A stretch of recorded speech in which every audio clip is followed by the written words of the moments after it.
Right now on AABJ's In Contact, busted pipes, flooded streets, and many of your faucets left dry. Thousands impacted by the recent water crisis right here in Atlanta.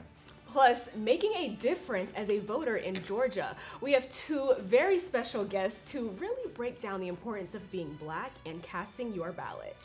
And Atlanta offering some warm welcomes this summer, one to Atlanta native and music icon Andre 3000, the other one to one of the greatest tennis players ever, Venus Williams. AABJ's In Contact starts now.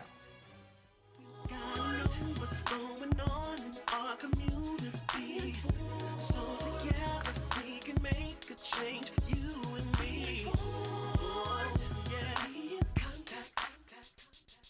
Hey everybody, welcome to In Contact, the Atlanta Association of Black Journalists award-winning broadcast. Now this episode's title is called Stay Ready so that you don't have to get ready.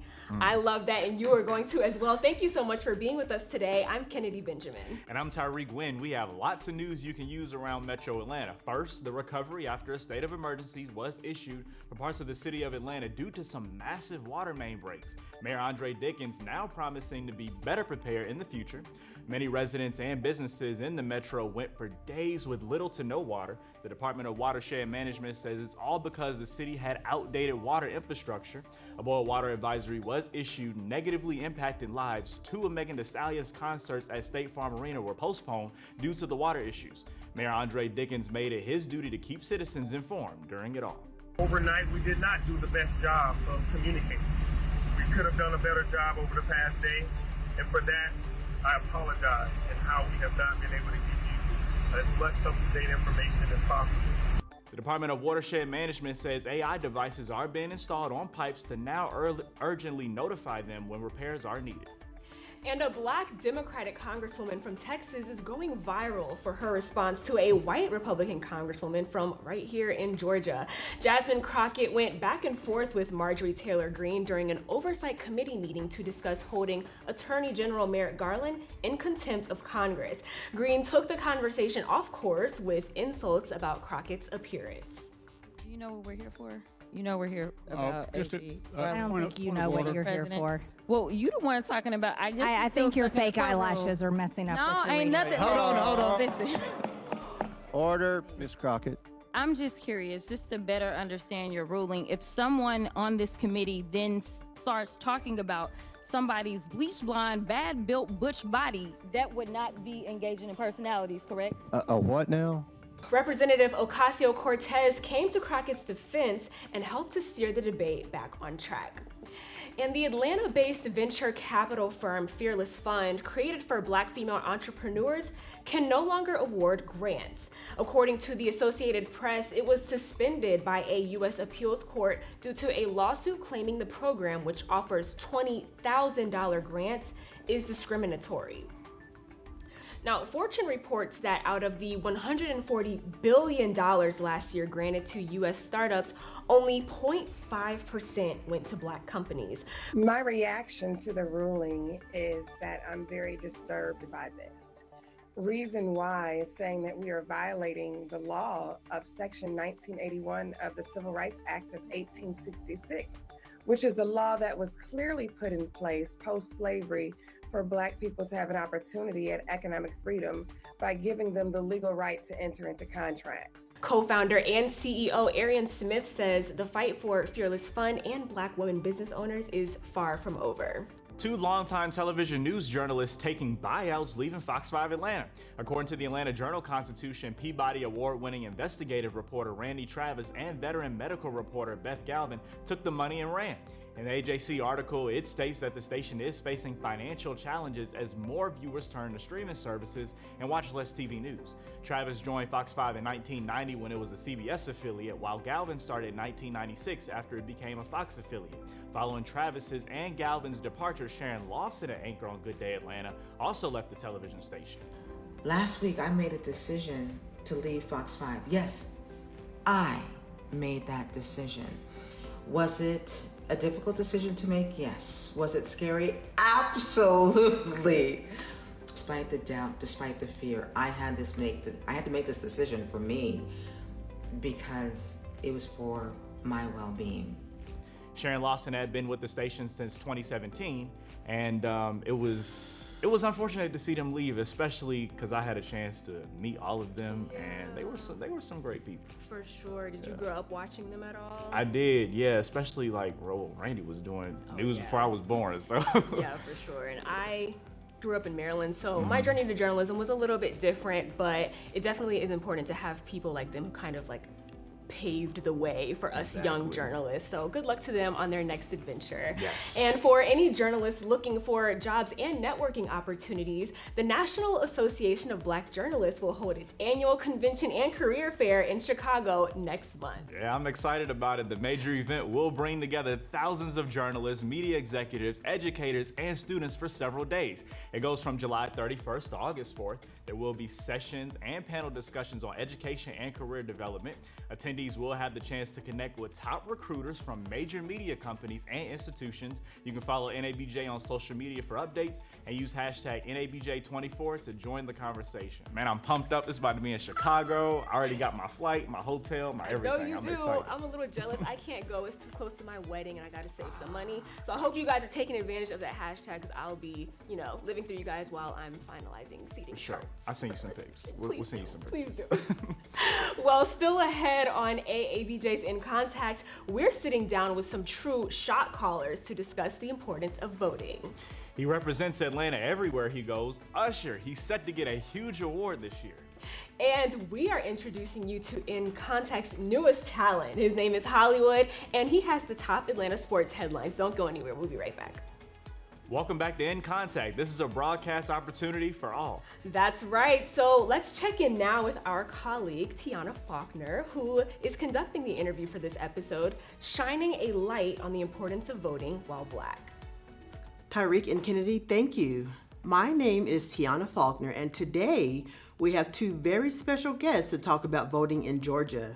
Democratic State Representative Kim Schofield and Lisa Kennemore, board member for the Georgia Black Republican Council. Thank you, ladies, so much for joining me today. Representative Schofield, I'm going to go with you first. You are over Georgia District 63 in Atlanta, in College Park and East Point. How do people find out who their state representatives are and elected officials are? And what should they look for when researching candidates before they go and vote? Thank you, Tianna, for having me here today. It is so important when we talk about knowing your candidate. The first thing people need to do is to research. And one of the ways they can do that is basic level. Let's look at Google. Google the folks that you are looking to represent you. I like to say, look at Wikipedia, look at their page, look at Ballotpedia. But more importantly, research the issues, the topics that you are passionate about to make sure they align with the values. Find out what their stance is on issues. More importantly, check the voting record. You want to make sure that the people that you're about to elect that are voting your values. Look if they're currently serving in office, look at the voting record. Look at how they voted. Some people who go into a party to vote one way end up voting the opposing party. So you want to make sure that your core values are aligning with the people that you are potentially voting that are going to represent you and vote for your issues. Thank you so much. Mrs. Kennemore, what is the Georgia Black Republican Council and what is its mission? First, I want to tell you thank you, Tianna, for having me here. The Georgia Black Republican Council, we were created by the Republican National Committee in 1976, and we have chapters in all 50 states. We are committed and working with the Georgia Republican Party, aligning our voices to represent race, voting, and education, also representing immigration, using our voice for anything that leads to those different topics. And we are committed to sharing our principles on conservatism in Black communities all across this state. Awesome. So, Representative Schofield, why is voting in Georgia important? And why should Black people vote not only in the presidential campaign, but in smaller elections, such as the Georgia primaries? We are in a critical time right now, and the most important thing that people have is the power of their voice. And when you talk about your core values, you want to make sure that the people that you're voting for, from the president down to your local races, your voice is heard and mattered. You know, I like to tell people, you may not ever have lunch or be able to call your presidential candidate, but one thing on a local level is that you have a connection with your state rep and down to the local level. So it's important that you vote down the ballot to the office that you can reach out and connect with. In Georgia, the issues that plague us right now are very near and dear to your quality of life from the time you step foot on the floor when you get out the bed. So you want to make sure that you're voting all the way down that ballot so that when you cannot reach someone, you can have someone that is at your local office on a local level that can get your issues resolved or at least get your voice heard when you pick up a phone or get an email response. So it's important that it's not just a one stop. I'm going to pick a candidate. Your voice has to be heard. It's a process. You start all the way at the top, you go all the way down to the bottom. From everything from a judge, every office has a connection. So it's down the ballot. Every judge is appointed. You've got to trace the line to find out who's making these appointments. You've got to go up to your state rep. There are people that call me for everything, whether it's my mom has trouble getting her benefits or her unemployment. Those are things that are touch points to the people. So our jobs are to touch your lives. If you stop at the top, then you never get the experience of getting your needs met on a local level. Thank you so much. Mrs. Kenney, given the current climate regarding politics in America today, how do you suggest rallying and mobilizing Georgians to vote when so many people today feel so discouraged about voting? Well, first we have to meet people where they are. And we have to have a civil discourse and be able to discuss, not politics necessarily, but policies. How are the policies that are coming from the representative, whoever you're voting for, whether it's local, state, or federal, how are they going to impact your household? How are they going to impact your wallet? How are they going to impact your future? So when you are able to connect with people at that level and talk to them and talk through issues, they are more galvanized to get out and to vote rather than to sit back and not do anything. Because if you don't vote, you don't really have a voice. And our ancestors fought really hard for us to be able to vote. And us being women, men were able to vote before we were able to vote. Yes. So we need to make sure that our voices are heard through the ballot box, and also being able to just reach out to the representatives, whoever represents you, local, state, federal level, and talk to them about things that you are concerned with, and also be actively engaged and involved in your community. Thank you so much. The next question is to the both of you. What do you feel are the most pressing issues facing Georgians today? And again, why should Georgians get out and vote? Representative Schofield first. You know, the pressing issues are, regardless of party, the pressing issues are life, liberty, and justice. Right now, we are looking at housing issues, our crisis, housing affordability. We have an issue in this state about crime. You cannot turn on the nightly news without seeing someone impacted by crime. So common sense gun laws. We're not taking away the right to carry, but we're asking for common sense gun laws to be looked at. That's something that everyone wants to feel safe, these safety issues. We're looking at how do we increase people to have livable wages so that they can afford the house that they live in and they're not losing their homes, but being able to have and provide for their family. We are looking at health care. Healthcare is an issue. People want to be able to afford to see a doctor, not just when they get sick, but to have some interventions. So there are a lot of plaguing issues: crime, healthcare, housing. I can go through a lot more, but those are the top three that keeps me up at night. Mrs. Kenmore, what do you think? There are a lot of issues that, just like Representative Schofield said, the things that concern me is our safety. We need to make sure that public safety gets the funding and the support they need to make sure our communities are safe. And education. Our kids are reading below grade level. Over 60% of our children do not read at grade level. They are practically illiterate. So we need to focus on education to make sure our kids are able to read and to learn and to succeed in life. And inflation is a problem. So we don't have a whole lot of money to just go out and spend the way that we would like to. But the money we have, we need to be able to decisively be able to take care of our needs at home, take care of our food needs, and any other needs that we have within our household.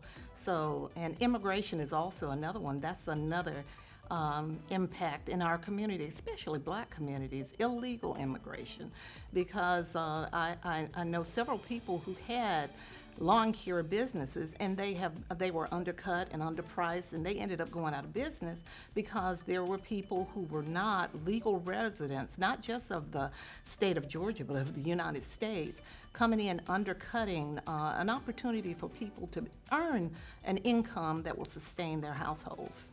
Okay. Well, I just want to thank you so much, ladies, for joining me today.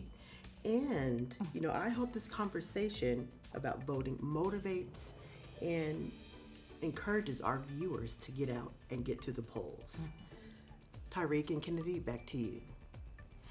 And remember, you can find upcoming Georgia election dates online at www.vote411.org. We have more opportunities ahead. Next, we're checking out what's buzzing. Andre 3000 returns home to Atlanta and blows the crowd away with a gigantic but gentle performance in Piedmont Park. Plus, we're talking sports. In Contact sports analyst Hollywood will join us with some big sports headlines out of Atlanta. We'll be right back. Welcome back to In Contact. We're going to keep the show going. Let's check in now with our colleague Timisha Collins. Hey, what are you working on? Thanks, Tyrik and Kennedy. I'm letting you know about some things buzzing on the internet and in the streets of Metro Atlanta. First, ATLians filling up Piedmont Park to see Grammy Award-winning artist and Andre 3000. But it wasn't like a performance we've seen the Atlanta music legend put on before. At the Atlanta Jazz Festival on May 27th, which also happened to be Andre's 49th birthday, nearly 50,000 people listened as the former Outkast member played tunes through woodbines and flutes, a contrast from his funky and psychedelic Southern roots made clear by his latest album's opening track. I swear I really wanted to make a rap album, but this is literally what the way the wind blew this time. Yes, that is the title of an Andre 3000 song. Andre 3000 knows fans want him to rap again, but he said that he simply doesn't have it in him. Basketball Hall of Famer Dwayne Wade and his daughter Zaya Wade are making it their mission to support transgender youth and color of their families. The new venture, Translatable, is an online community that seeks to provide education, support, and resources for trans youth. The father and daughter duo announced the effort on Instagram, describing Translatable as a safe place for youth to express themselves through a number of creative outlets. Dwayne Wade has been an outspoken advocate for the LGBTQ rights since his daughter Zaya came out as transgender in 2020. We just celebrated Juneteenth, but a day doesn't go by without the sacrifice our foremothers and fathers being remembered. A new film shining light on some of Georgia's unsung heroes of the civil rights movement is set to premiere this month. Lulu and the Girls of Americas, Georgia 1963, is an investigative documentary by directors Richard J. McConnell and Travis W. Lewis, and it tells the story of Lulu Westbrook Griffin, who was one of 32 young Black women and girls arrested and held against their will for 45 days in an abandoned Civil War prison. The women were only protesting for the desegregation of their local theater. You can watch Lulu and the Girls of Americas, Georgia 1963, on Georgia Public Broadcasting on Monday, June 24th at 10 p.m. Eastern Time. That's all I have for now. Tyrik and Kennedy, back to you. Thank you so much, Tamisha. And still ahead, we're introducing you to our new sports analyst, Hollywood. He's bringing us some highlights right after the break.